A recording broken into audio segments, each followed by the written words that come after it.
This is Case File 217, status: unsolved. Subject: Daniel R. Holloway. Last seen, March 12, 2011.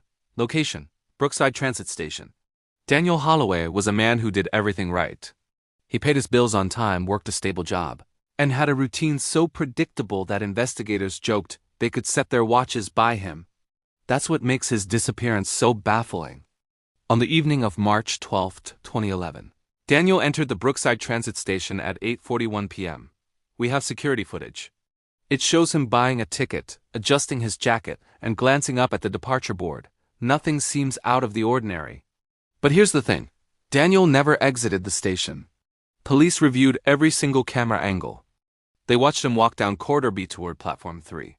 Then, the footage skips for exactly 9 seconds. When the feed resumes, the corridor is empty. There are no signs of a struggle, no abandoned belongings, no emergency alerts, just absence. At first, authorities suspected a technical glitch. But when they pulled footage from adjacent cameras, the exact same 9-second gap appeared, perfectly aligned across multiple independent systems. Technically, that shouldn't even be possible. Daniel's phone last pinged inside the station at 8:42 p.m. No calls, no texts. After that, nothing. His bank accounts went untouched. His apartment showed no signs he was planning to leave or was in distress. It was as if he'd simply stepped out of existence. Witnesses came forward with strange, fragmented memories.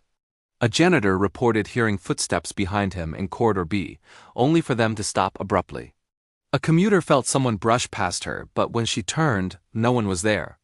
One statement, though, stood out. A teenager waiting for his train told police he saw a man standing near the wall, staring at something that wasn't there. He said the man looked confused, like he missed a step that was supposed to be there. Investigators swarmed the station.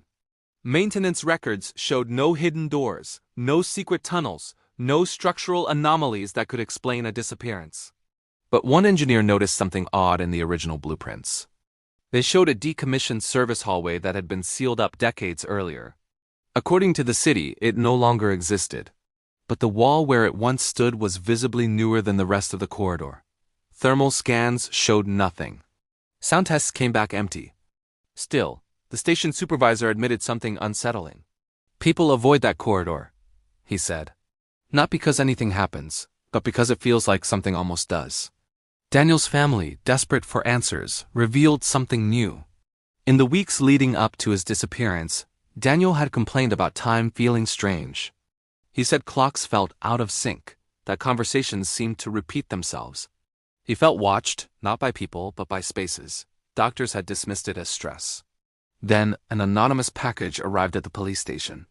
Inside was a USB drive, mailed from a city Daniel had never even visited. It contained a single video file, surveillance footage of Corridor B, dated 3 days after Daniel vanished. And there he was, standing alone, facing the wall. The timestamp ran for 12 silent minutes. Daniel didn't move. He didn't even blink. Then, at exactly 9:13 p.m., he took one step forward and vanished mid-frame, like a bad video edit. Forensic experts declared the video a sophisticated hoax. But they couldn't explain how the footage perfectly matched the station's camera grain, its specific angle, and its unique timestamp coding. The police quietly closed the case. The official cause of disappearance was listed as voluntary.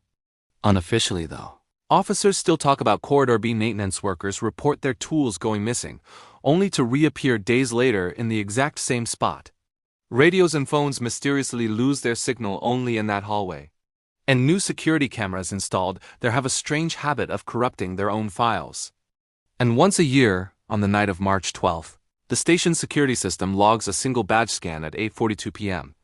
It's Daniel Holloway's badge. If you enjoy true crime-style mysteries like this, cases that seem ordinary until you look closer, please subscribe to the channel. New case files are released regularly because some stories deserve to be remembered, even when the truth refuses to stay visible. Case File 217 remains open.